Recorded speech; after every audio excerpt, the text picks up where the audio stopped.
פעם ביער הלכתי וקולם של ציפורים שמעתי וקולם של ציפורים מזמרים מזמורים. Hi, my name is Ross Singer. I'm the new development director for Yeshivat Maale, Gilboa, and I'm very pleased to introduce myself to our cyber community and to share a thought on this week's Parsha. Ve'ele toldot Noach, these are the generations of Noah. After a brief parenthetical phrase, the Torah continues to tell us who exactly these generations, these offspring were. Vayoled Noach et shalosha banim, et Shem, et Cham, ve'et Yafet. Noah gave birth to 3 sons, to Shem, to Cham, and to Yafet. We know from last week's Parsha that Noah was 500 years old when he became a father for the first time. And this shouldn't be surprising only because it's so foreign to our experience. Even those generations, the contemporaries of Noah, all gave birth at approximately their 100th year. The rabbis of the Midrash were sensitive to this point. Rashi quotes Breshit Rabbah, Amar Rabbi Yudan, Ma tam kol hadorot hulidu lekaf shana v'zeh lechamesh meot. Why was it that all the other generations produced children at about 100 years and Noah only after 500 years?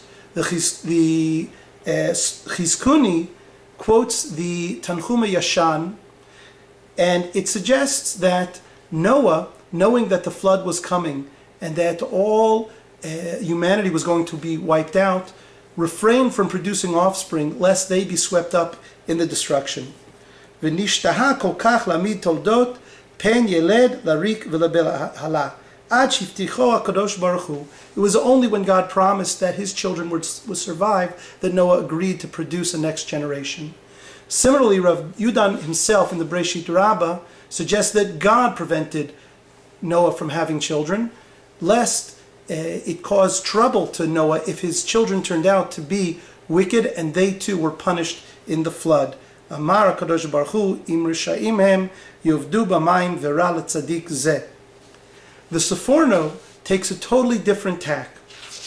He suggests, Vayoled Noach me'az shitchil lo'chiach b'nei doro zacha labanim. When Noah began to rebuke his generation, then he merited having children. The Seforno notes that the building of the ark coincides in time with Noah becoming a father. There's an ancient tradition brought in the Midrash that the purpose of the ark was to engage the people of Noah's generation. They would be intrigued and ask Noah what the ark was all about.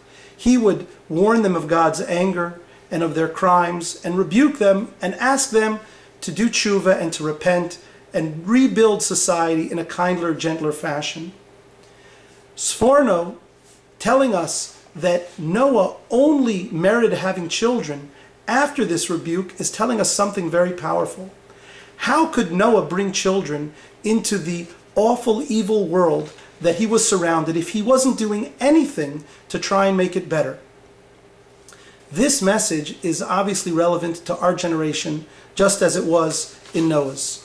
We live in a time where our self-indulgence, our hatred, our violence, our indifference are all endangering the existence of the planet.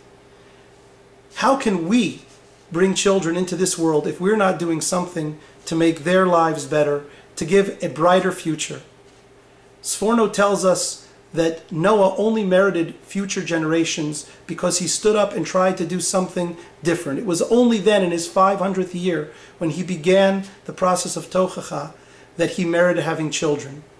May we merit the strength to do just as Noah did, to stand up against all the evils of our generation, to improve it, to deliver a society and a world that's at least as good as the one that we received, if not better. And may we merit having our children and their children dwell in a world of peace and harmony. Urevanim levanecha, shalom al Yisrael, and Shabbat Shalom.